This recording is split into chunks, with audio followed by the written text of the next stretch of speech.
Salut tout le monde, bienvenue sur Actu MMA pour un nouveau podcast. Alors aujourd'hui avec Anthony, on va discuter du prochain combat entre Khamzat Chimaev et Robert Whittaker qui vont s'affronter le 22 juin prochain en Arabie Saoudite. C'est parti.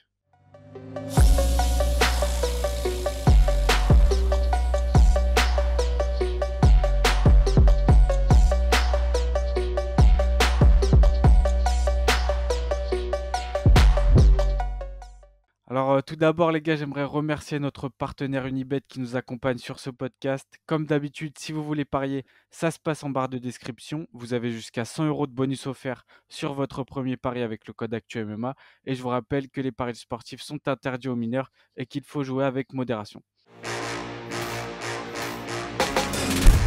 Parie sur l'app numéro 1 avec Unibet et profite de 100 euros de bonus sur ton premier pari. Alors Anthony, on va débuter ce podcast comme d'hab avec les Allez. cotes.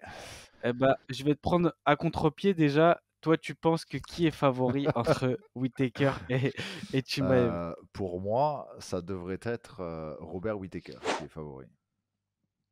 Ok, figure-toi que c'est pas le cas. Ah, C'est Chimaev qui est favori, il a une cote à 1,37 et Robert Whittaker 2,85. ah ouais. Donc moi je suis quand même assez surpris en vrai des cotes parce que Khamzat on a vu chez les welters qui pouvaient faire face à des tops, chez les poids moyens donc il avait mis un gros KO, on se rappelle au début de sa carrière à l'UFC quand il avait enchaîné 3 combats très rapidement. Donc il avait mis un gros KO en middleweight, mais derrière là, quand il a fait sa montée, il a affronté Ousmane, qui est quand même un welterweight, l'ancien champion des welters. Donc Khamzat, en vrai, on ne sait pas ce qu'il vaut encore réellement face au top Ouais. de la catégorie des poids moyens. Donc moi, ça me surprend quand même, surtout que c'est Whittaker Ouais, en voilà, face, c'est quoi. ça, exactement. Tu as parfaitement résumé, selon moi, la situation. Chimaev, franchement, il a fait un super combat contre Kamaru Usman au premier round. Ouais. Je pense qu'il a surpris beaucoup de monde en malmenant Kamaru Usman en fait, sur son terrain, c'est-à-dire tout ce qui était voilà, la lutte, le corps à corps. Après, voilà, il ne faut pas oublier non plus, à la base, Kamaru Usman, c'est certes un champion, un ancien champion, mais c'est le champion des moins de 77 kilos et il a pris le combat en short notice en remplacement de Paulo Costa. Hmm. Donc, effectivement, on a quand même beaucoup d'interrogations encore par rapport à Shimaev. Et puis là, quand même, il prend Robert Whittaker. Robert Whittaker, c'est quand même un client à embrouille, hein, pour parler poliment sur, sur la catégorie. Quand on regarde son passif, il a quand même battu vraiment des tops hein, dans cette caté. Yoel Romero à l'époque 2 fois. Cannonier, hein, qu'on a revu ce week-end en action, qui a Hmm. perdu donc contre Nassourdine. Contre Nassourdine, ouais. Kevin Gastelum, Vettori. En fait, les seules fois où il a perdu, c'est Israël Adesanya et Duplessis. C'est-à-dire, en fait, pour les ceintures et qui ont été les champions. Donc, et Ouais. puis le style qu'a Whittaker peut, à mon sens, poser potentiellement, hein, encore une fois, vu qu'on a des intégrations sur Shimaev, en fait, on va avoir des réponses. Voilà. Donc, mais sur le papier, Exact.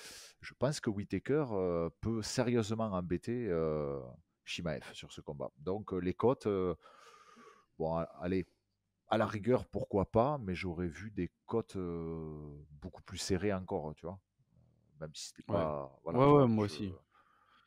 Bon, c'est l'effet Shimaev, Ouais. hein, bon, ouais, Exactement. Ouais, c'est ce que j'allais dire. Je pense que c'est aussi dû à la hype ça. qu'il a et tout, tu vois. Mais comme tu dis, on va y revenir. Mais le style de Whittaker, je pense que c'est pas très très cool pour un Chimaev. On va y revenir. Mais en plus de ça, c'est surprenant parce que c'est un top middleweight et Khamzat, comme j'ai dit au début, on ne sait pas réellement ce qu'il vaut dans cette catégorie. Donc au début de carrière, il avait battu Gerald Meerschaert par KO.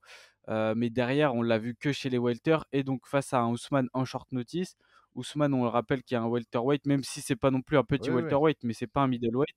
Et Khamzat, je sais pas ce que tu en penses, mais j'ai l'impression qu'il est un peu entre les deux. C'est pas un welterweight parce qu'il galère à faire le poids, mais chez les poids moyens, j'ai l'impression que si tu le fous face à un Costa, un Whittaker, bah du coup, on verra. Je pense qu'on aura vraiment nos réponses à ce Ouais. moment-là. C'est un combat qui va nous apporter beaucoup de réponses, tu vois. Mais j'ai limite l'impression que Chimaev, il lui faudrait une catégorie Alors, intermédiaire, tu vois. bah, du coup, moi, je vais te faire deux réponses. La première, moi, je suis favorable à ce qu'il y ait plus de catégories de poids dans le milieu du MMA. Ces catégories ont d'ailleurs été agréées par l'ABC Commission. qui gère, on va dire, les règles unifiées. Après, c'est au choix des organisateurs de les mettre en place ou pas. Par exemple, le Brave, où Shimaev a œuvré avant d'intégrer l'UFC, a mis en place ces nouvelles catégories de poids avec les super welterweight, Mmh. etc., etc. Donc moi, je pense qu'il faudrait resserrer les catégories de poids. Je pense qu'on aurait beaucoup moins de problèmes par rapport déjà aux histoires de cutting, qui, à mon sens, Ouais, sont le plus gros souci à l'heure actuelle qu'il peut y avoir. c'est Donc moi, clair. je trouve que ça serait pas mal. Il faut s'inspirer des choses qui ont marché. Ça, si la boxe anglaise l'a fait, c'est aussi pour ça. Puis quand on prend des coups, quand on imagine quand même des catégories de poids là où il y a 7 kilos d'écart entre deux, potentiellement, ça n'arrive jamais, mais c'est quand même un gap, Mmh. quoi. 7 kilos d'écart, 70-77, ouais, ça serait bien qu'il y ait une catégorie un peu à l'intermédiaire. Donc ça, c'est la première Mmh. chose. La deuxième, par rapport à Shimaev, les images moi que j'ai vues, je pense que quand même Shimaev va être beaucoup plus adapté à la catégorie des poids moyens sur ce combat que ce qu'il a été contre Kamaru Usman, hein. Je Ouais, trouve ouais, qu'il a c'est vrai. forci, je pense que ce qui est normal, hein, voilà, je pense qu'on va avoir un Shimaev physiquement beaucoup plus compétitif et prêt à en découdre avec les 84 kilos. Euh, voilà. Mais on va, Mmh. encore une fois, on va avoir des réponses le 22 juin. C'est ça qui va être très très intéressant. Pour Whittaker, Whittaker lui aussi hein, avait fait un début de carrière à moins de 77 kilos. Euh, Par contre, on sait que Whittaker, quand il arrive sur les combats, il est toujours très prêt hein, physiquement. Il a aussi un avantage, il a plusieurs fois fait des combats en 5 rounds. Moi, Mmh. encore une fois, quand on n'a pas les éléments de réponse, on ne fait que spéculer. Donc, Shimaev, un combat où il a été, qui a été dur, même s'il a gagné, ça a été contre Burns. On a vu que les 3 rounds ont été compliqués quand même face à Burns. Mmh. Ah, moi, je trouve que 5 rounds face à Whittaker, alors toujours pareil, s'il arrive à faire ce qu'il a à faire, c'est-à-dire à coller Whittaker, le mettre au sol et faire son jeu, il peut tenir les 5 rounds. Mais toute la question Bien va être sûr. est-ce qu'il va arriver à poser la main sur Shimaev, sur Whittaker, qui est très très bon en déplacement, qui a un style debout qui n'est pas du tout orthodoxe, qui est déstabilisant et qui est très très bon en défense quand même d'amener au sol, hein. Donc Ouais, ouais, c'est c'est un clair combat hyper et puis, intéressant. ouais, carrément, c'est très, très intriguant et puis, c'est vrai que tu l'as dit, c'est un 5 x 5 donc 5 x 5 rounds. On sait que Whittaker, il en a fait quand même beaucoup dans sa carrière, on l'a souvent vu en faire. Chimaev, on l'a, vu principalement dans des combats de 3 rounds et on sait que, bah, on l'a vu face à Ousmane, il a un premier round, c'est peut-être l'un des premiers rounds les plus explosifs de l'UFC, tu vois? À chaque fois en général, sauf du coup face à Burns, où il a eu vraiment du mal à l'amener au sol et à le contrôler, vu que finalement il n'a pas réussi à le contrôler même dans ce premier round. Mais sinon en général, il attrape les gars et il les contrôle. Soit il est fini dès le premier round, soit il tombe face à des gars comme Ousmane qui sont très durs, qui arrivent, malgré tout à survivre. Mais là, tu vois, c'est un 5 x 5 et je me dis: «Ça va être compliqué de finir Whittaker, au premier round comme ça». Si le combat dure, je pense que le 5 x 5 avantage quand même Whittaker. Donc c'est pour ça que ça me surprend d'autant plus aussi que c'est quand même ses cotes, donnent, Khamzat favori, tu vois? Mais au niveau du cardio, j'ai l'impression qu'il y a quand même un c'est vraiment le gros défaut, de Chimaev, je pense. Ouais, Shimaev, il a le défaut, c'est aussi sa qualité. Sa force, C'est-à-dire ouais. qu'en fait, c'est quelqu'un qui est explosif. Et en fait, on sait très bien que la plupart des combattants qui sont très explosifs, euh, encore une fois, je prends souvent cette comparaison, mais euh, McGregor est quelqu'un qui physiquement est plutôt explosif, donc très dangereux sur les premières minutes de combat et après ça a tendance à s'estomper. Mmh. Et à l'inverse, il y Ouais. a, on va dire, des gens qui sont moins explosifs, qui sont plus sur l'endurance. Encore une fois, Nate voilà, Diaz, Yannick Diaz. tu savais très bien de qui j'allais parler. Et Ouais. du coup, voilà, qui ont adapté leur style de combat par rapport à ça. Euh, Whittaker, je dirais, alors il n'a pas vraiment le profil non plus d'un Diaz, hein, parce qu'il est capable d'envoyer des gros coups et de faire du Mmh. KO, hein, mais il a développé vraiment un style qui lui convient parfaitement. Voilà. Très mobile, difficile à saisir, difficile à contrôler.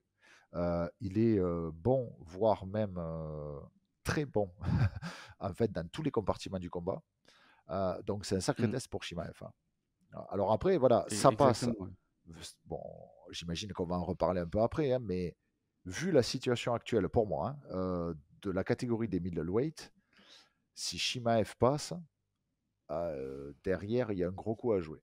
Il y a un très très gros coup à jouer Ouais. parce que, bon, on voit, hein, le combat Strickland-Costa, bon, ça n'a pas été le combat, on va dire, que les gens attendaient, hein, donc ça n'a pas été un combat jugé Mmh. époustouflant. Derrière, il y a eu Cannonier, Imavov. Alors, belle victoire de Nassourdine, beaucoup de polémiques derrière, voilà, Mmh. donc Avec l'arrêt de l'arbitre. c'est pas encore une fois, on spécule, mais il y en a beaucoup qui pensent que peut-être à Paris, il y aurait potentiellement une revanche avec Cannonier face à Nassourdine. Dans tous les cas, Cannonier a fait savoir que lui, il était ultra open pour faire ça, et que selon ses dires, les dirigeants de l'UFC, eux aussi trouveraient que l'arrêt de l'arbitre aurait été un poil prématuré. Donc bon, après, on va pas Mmh. rentrer là-dedans. Mais bon, on voit que c'est quand même très flou, quoi. Finalement, les combats qu'on a eus, c'est un Ouais. peu flou. Donc là, Shimaev arrive, ou d'ailleurs Whittaker aussi, hein, peut-être, hein. Shimaev bat Whittaker.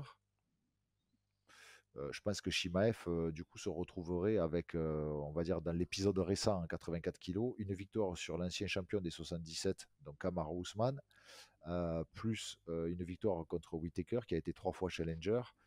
Je pense qu'il pourrait directement se retrouver Ouais. challenger pour la ceinture et faire zapper d'autres combattants. Ouais, puis d'autant plus que l'UFC, ils mettent en avant Chimaev depuis le Ouais, début parce que c'est un personnage, ouais, c'est il n'y a qu'un seul vendeur. problème Je là-dedans. pense que Excuse-moi, hein, je te ouais, coupe. pas de Il y a souci. qu'un seul problème là-dedans, c'est, on le sait, Shimaev pour l'instant ne peut pas venir aux États-Unis. Mmh, Voilà. c'est vrai. Donc, et il ne faut pas oublier, l'UFC, c'est quand même une société américaine. Les plus gros pay-per-view, enfin l'argent, grosso modo, là où il y a le plus d'argent à réaliser pour l'UFC, c'est quand même quand les UFC se font sur le sol américain. Donc là, pour l'instant, Shimaev, compliqué. Mmh. Imaginons, ils peuvent pas faire un combat pour une ceinture sur le sol américain ou pour plus tard. Bon, voilà, faut qu'ils éclairent. Bon, là, apparemment, la situation est en train d'un peu de s'éclaircir. Donc, je crois qu'en passant par, je crois, les Émirats arabes unis, donc avec Dubaï, Abu Dhabi, etc., il semblerait que Shimaev arrive à trouver la solution pour pouvoir être autorisé à rentrer aux États-Unis. Si ce n'est pas le cas, ça va un peu compliquer la donne. Voilà. Mmh. Mais dans tous les cas, au niveau Ouais, c'est sportif, vrai. bon, pour l'instant, on n'en est que là. On parle que du sportif. Mmh. Gros combat. Voilà. Mais pour Whittaker aussi, hein. Ouais. Voilà. Ouais, Parce que ouais, je ouais. pense que. Enfin, moi, dans tous les cas, alors Adesanya, je pense que c'est compliqué pour Whittaker. Mais par contre, si Duplessis arrivait à battre Adesanya dans le combat qui est prévu, je crois, pour fin août ou septembre, si mes souvenirs sont bons. Ouais, il me semble, ouais, septembre, je Septembre. crois. euh, ouais, je suis pas contre de revoir un Whittaker contre Duplessis, j'avoue. Ouais, ouais, ouais, Ça carrément. avait été un combat, D'ailleurs, ce ouais, combat ça avait m'avait été un surpris. combat quand même assez sympa, serré. Donc Mmh. voilà. Si c'est Shimaev, ça va apporter aussi. Enfin, en fait, voilà, c'est une bonne situation. En tous les cas, pour l'UFC, c'est une belle situation. Parce Ouais, que ouais, voilà, carrément. euh, je pense que beaucoup espèrent que ça va apporter un peu de sang neuf et que Shimaev va un peu changer la donne dans cette catégorie de poids où ça tourne un peu depuis quelque temps entre 3-4 combattants. Donc on attend un peu cet Ouais, ouais, apport c'est un peu clair. nouveau et qui a un profil aussi différent de ce qu'on a vu jusqu'à maintenant dans les 84 kilos où il y a quand même beaucoup de strikers quand même. Et puis c'est vrai que Chimaev, il a été ralenti quand même dans sa carrière avec donc il y avait eu le Covid où lui, il avait eu Ouais, des grosses complications au niveau de la santé et bah, comme tu le dis, c'est vrai que cette histoire ouais. de passeport, mine de rien, j'ai l'impression que ça le freine énormément encore une fois et à la base, on s'est dit: «Chimaev, il va arriver très vite au titre et cetera» et au final, pas du Et tout, ouais, quoi. On voit même d'autres combattants passer devant lui et cetera. Il bah, stagne quand même pas mal et je pense que ce combat-là, si il venait à le perdre, ah ça oui. peut être très Ah compliqué par derrière, contre, quoi, ouais, parce que ouais, ça ouais. y est, Je quoi. pense que s'il perd, déjà Shimaev pour diverses raisons, mais il combat pas souvent en fait, hein. Quand Bah on ouais, pas du regarde, tout, ouais. Au début, voilà, oui, là, il mais combat quand même beaucoup moins. C'est vrai que cette situation, on va dire, diplomatique, voilà, mmh, joue contre lui. Dans ce que j'ai cru comprendre, hein, je ne suis pas un spécialiste de la question, mais en fait, il ouais, est considéré par les États-Unis comme une personnalité très proche de Kadyrov, donc mmh, le dirigeant tchétchène. Et du coup, comme Kadyrov est persona non grata et voilà, qui lui, il posera jamais un pied aux États-Unis, apparemment, du coup, ils sont mmh, dans la même démarche pour Shimaev. Donc, et voilà, encore une fois, l'UFC, c'est une c'est une société américaine. Donc, le cœur quand même du boulot, il doit être fait aux États-Unis. Même si à côté de ça, il y a des événements à mmh. l'extérieur qui marchent très très fort. Mais voilà, il faut absolument pouvoir faire les trucs aux États-Unis. Ça freine quand même pas mal Shimaev. Maintenant, voilà, on va voir si le fait d'être un peu plus inactif ces derniers temps, est-ce que ça va jouer aussi contre lui ou pas? Voilà, il y Ouais, a plein, c'est vrai. il y Ouais, a c'est plein de vrai qu'il y a choses, ça aussi.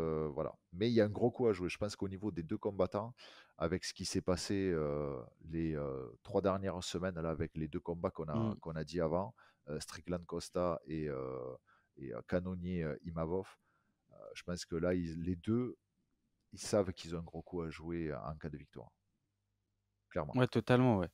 Et pour revenir sur le plan, un peu plus sportif, Khamzat, est-ce que tu penses parce qu'il a il a pas non plus une mauvaise boxe, je trouve qu'il est plutôt efficace, même si ça reste dans la simplicité.